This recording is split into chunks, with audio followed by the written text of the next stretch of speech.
ይሄን ወረቀት የሚፈልግ ማን ነው? ሁላችንም እንፈልገዋለን። ምክንያቱም ዋጋ አለው። አንዳንድ ያለም እንደዚህ ትጨመድደናለች።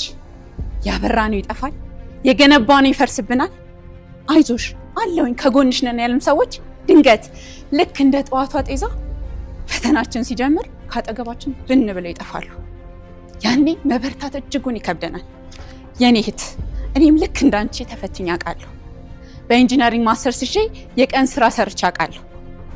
መማሬን እስከዘነጋ ድረስ ሲሚንቶ አብኩቻለሁ፣ ድንጋይ ተሸክሜያለሁ። አንዳንድ ያለም ዋጋ ቢስ እንደሆንሽ ቆጥራ ቆሻሻ ውስጥ ከትሻለች። ያኔ ግን አንቺ ለራስሽ የሚሰማሽ ስሜት ብቸኝነት፣ ባዶነት፣ ተስፋ መቁረጥ ነው። እንደዛ ከሆነ ተሳስተሻል። ተመልከች፣ አሁንስ ይሄን ብር የሚፈልግ ማን ነው?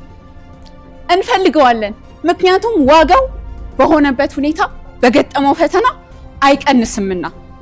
አንቺም እንደዚሁ ነሽ። የከሰረው ስራሽ እንጂ ህልምሽ አይደለም። የጠፋው ገንዘብሽ እንጂ ማንነትሽ አይደለም። ስለዚህ እኔ እህት እነዚህ 3 ነገሮች በማድረግ ካለሽበት ስሜት መውጣት ትቻለሽ። ኪሳራሽን ተቀበዩ። ተመስገን እንኳንም ይሄን ብቻ ከሰርኩ በይ፣ ከዛም በላይ ሊሆን ይችል ነበርና። ሁለተኛ ካለፈው ውድቀትሽ ተማሪ። ውድቀት ማለት ውድ እውቀት ስለሆነ።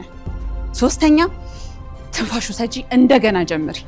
አሸናፊ ሰዎች ያልወደቁ ሳይሆኑ ወድቀው የተነሱ ጨክነው የጨረሱ ናቸው። የኛ አባቶች ሲተርቱ ሊነጋ ሲል ይጨልማል ይሉናል። ከትልቁ ውድቀታችን በኋላ ትልቁ ስኬታችን እንዳለ ሲነግሩን ነው። እንደገና ጀምሪ፣ እንደገና ተነሽ። ምክንያቱም አንቺ ኪሳራሽን አይደለሽምና። አመሰግናለሁ።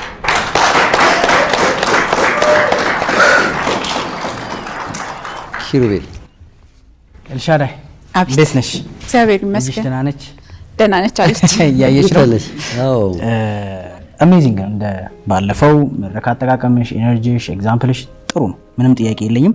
ሪሌት ያረክሽበትን መንገድ በደንብ ተመችቶኛል። ምክንያቱም የሰው ልጅ ሂል የሚያደርገው ከህመሙ የሚድነው እንደሱ አይነት ሰው መኖሩን ማመኑ ነው የመጀመሪያው፣ ብቻውን አለመሆኑ አይደል? መጽሐፍ ቅዱስ ላይ እንኳን ብዙ ነገሮች ተጽፈዋል። ለምን ብቸኛ እንዳልሆን እንዲገባን አይደል? እኛ ብቻ የወደቅንበት እኛ ብቻ የገባንበት ጉድጓድ እንደሆነ እንዳይሰማን እዛ ጋር ራስሽን ወስደሽ ከዛ የባሰ ፕሮብለም ውስጥ እንደነበርሽ የቀን ስራ መስራት፣ ማስተርስ ይዞ ሲሚንቶ ማብኳት፣ ሴት ሆኖ አይደለ? ከዛ ደግሞ በተጨማሪው ልጅም ነበር። ያን ሁሉ ነገር ወስደሽ ታች ለማምጣት የሞከርሽ በደንብ ተመችቶኛል። ትንሽ ቅር ያለኝ ደግማ እንድትሞክር እየነገርሻት ነው፣ ግን ስህተቷ ምን እንደሆነ እንዲገባት ግን አላረግሻትም። ላይክ ደግማ የምትሞክር